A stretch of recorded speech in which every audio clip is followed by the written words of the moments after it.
Hello, everyone, and welcome to what will be called Blur and Shape Tween Text. As stated in the weekly file, I am skipping some of the stuff that should be a total review at this point. Meaning on this one, basically, if you're looking at the step-by-step file, steps 1 through 19 or 18. The one thing to note, or a couple things to note, have to do with make sure on step 5 you change the document to 800 by 600 in this dark gray background. Also make sure, and this is going to be on step 7, it says name the symbol twinkle and make sure it is a movie clip in the drop down menu. It is very important, and you can look over here. This is a movie clip. It is not a graphic. Even though it is basically just the word twinkle, in order to use this blur function, we want this as a movie clip. So I have set up 2 motion tweens on 2 layers. One's called Blur 1 and Blur 2. This is pretty straightforward. We have twinkle coming from the left and then twinkle coming from the right, kind of overlapping for 50 frames, and each occupying about 100 frames. Now, I'm going to do the blur portion of this, which is the new portion of this, and that will begin, I believe, on step 19.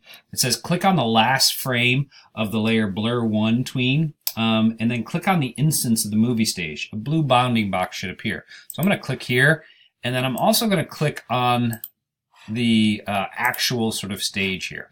And the reason being is, and you'll sort of see this, and I'm going to click around to sort of see the difference here. Watch what happens to my properties window when I click on the instance, okay? What this sort of allows is different options over here in the properties window, okay? So it's got to look like this, and in particular you should see this little drop down menu called filters, okay? Step 20, it says open or click on the properties window and scroll down to the filters drop down menu. Click hold on the small icon in the bottom left corner to add a blur filter. This is sort of funky to find, but it lives right here. I'm going to click right here, and we're going to go blur, okay? What we are stating, since we have kind of a keyframe here and then a tween frame here, is this thing's going to start out crisp and clean and the sort of regular state of this movie clip over here. But on the last frame of this, we want to blur this thing, okay? So it says adjust both the X and Y of the blur filter. So I'm going to click here, and I'm going to type in 50 pixels. We already have the motion tween in effect, so we'll see over here on the left, it goes from a crisp clean twinkle to as we tween, getting considerably blurry. These are sort of visual options that are hopefully going to allow you guys to sort of monkey with text a little bit more. What might it mean to sort of blur things in and out for things to sort of interact, okay? Now, it says repeat the same XY filter on layer 2. So I'm going to go over to layer 2. I'm going to click on this last keyframe. I'm going to click on the instance of that. Okay. Whoops. I hopped over here. I'm going to click on the instance of that, just as the step 19 says. And I'm going to add this blur filter. There's other filters here you could sort of mess with, but I'm simply going to add this 50XY here. So with that, we have sort of twinkle, twinkle, and one sort of blurring in, one's blurring out. So we have a nice little mix there visually between those two things. Let's take a look at this just to sort of see what it looks like. So regular motion tween, and those two kind of interact briefly. One crisped, one not so crisp. Next thing we're going to do, and I'm just adding some possibilities, hopefully, for these dealing with text and as it relates to Project 2. We're going to be using a shape tween. We haven't done a shape tween in a while. We're going to do this a little bit differently because we're going to do it directly on the stage. So let's just head into this. It says insert a new layer and call it text tween. So I'm going to insert that layer. I'm going to move it up. I just like to be tidy with my layers. Text tween. It says insert a keyframe on frame 100. Okay, so I'm going to go up here. There. And it says draw a rectangle with the text tool off the stage on the bottom. Type the word little in a large font. So I'm going to go over here, move my tools.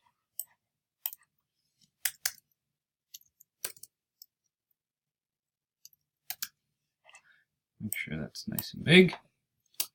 And next it says choose, modify, break apart. Okay, so we're going to break this thing apart, and we need to break it apart twice. Okay, we've done that with our star, so I'm going to break that apart twice. Okay, I basically want this sort of positioned. I'm actually going to position this right here. Off stage. Sorry, following my own instructions.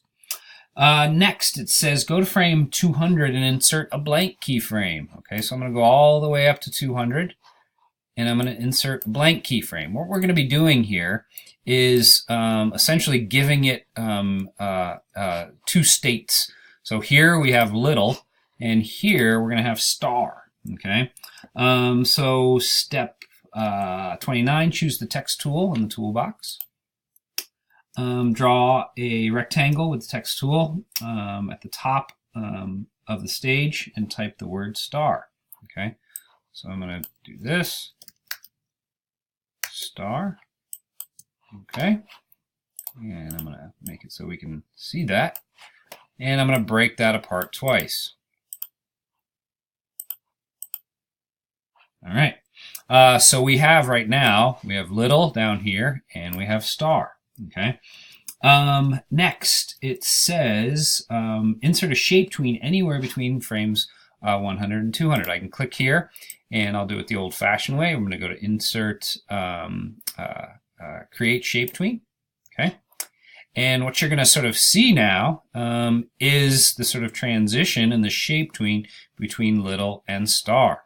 You're a little at the whim of how Animate sort of chooses where things animate from one place to the other.